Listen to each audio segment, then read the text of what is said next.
wanted to talk about why I bought a GoPro, and I'm hoping you'll be enjoying that right now, because what the GoPro gave me was the flexibility to do exactly what I always do, which is travel, but then to share it, and has been invaluable for me as a means to record and to blog and to capture really the essence of all the things I'm seeing, and do it in a way that lets me narrate it while I'm on the road, which is perfect because that's all I want to do, is get back out there and get traveling.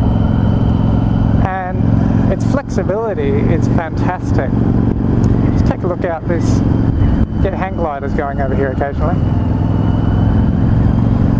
Being able to mount it in different ways is such a boon, because there are all kinds of people that would find a use for this camera, but all their uses are incredibly specific.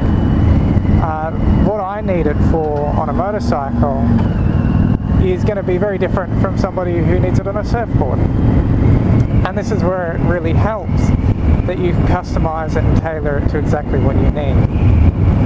My setup at the moment, as you might have worked out, is I've actually got it attached with a handlebar mount to my left mirror, and I've got it leaning against the mirror to try and reduce any wobble. And I've found that to be incredibly good, because it allows me to talk straight into the camera like this while I'm traveling and let you see what's going on in the background.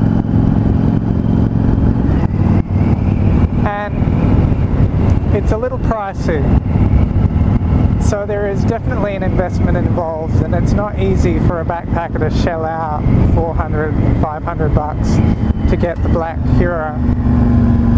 But these kinds of things are built rugged, and one of the investments that I see coming out of this is that it's actually inspired me to travel a little bit more, and certainly to get out riding in terrain like this where I haven't otherwise been that often, because I can actually share it with everybody else.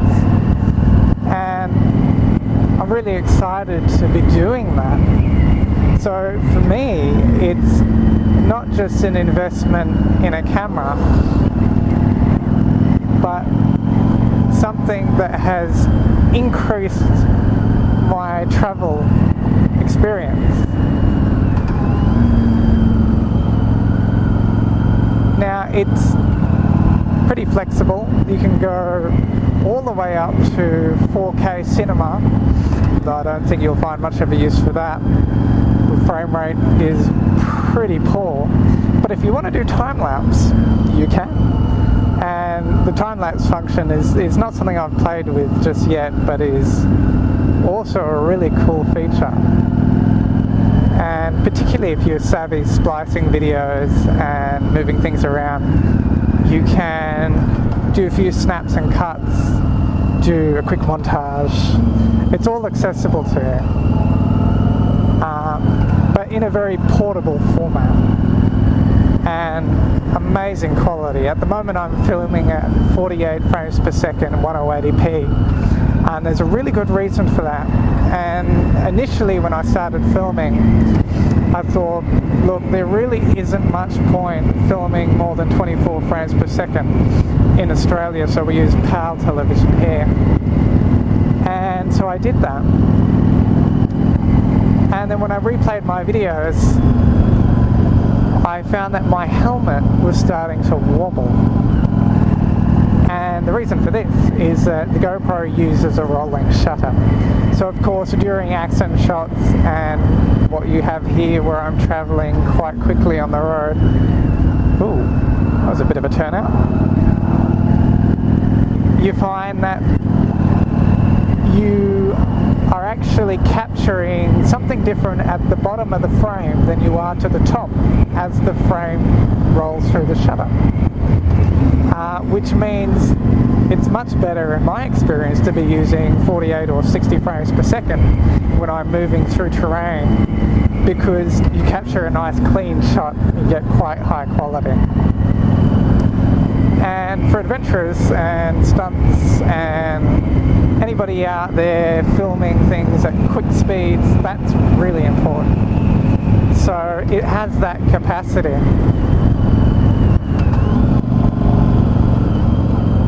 And the other thing that I really like about it is the amount of support that's available. It's quite a well-known brand. It's in its third iteration now.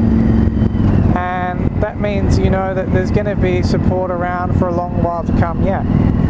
And when you're traveling, one of the concerns you have is if parts go missing, if I need to replace something, if it's not working, where am I going to be able to find those pieces?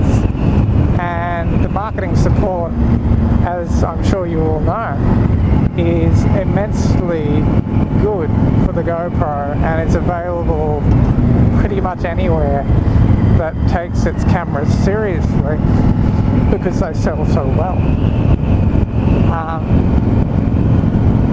But the great thing to come from all of this is that at the end of the day, people take it and they use it in their own way. And I've really enjoyed getting into that community a little bit and seeing just what else people do. And I think really for the future of travelogue and filming, this has opened up a whole new bucket of amateur point of view travelogue that just wasn't possible with the technology before. Certainly not at the quality that you can get now. So I hope that gives you a bit of an impression, and certainly the beautiful Cook Highway here is something that anyone can enjoy. So I can definitely recommend it. You want to be somebody who can get out and really utilize it, but what I've found in my experience is that it'll encourage you to do that.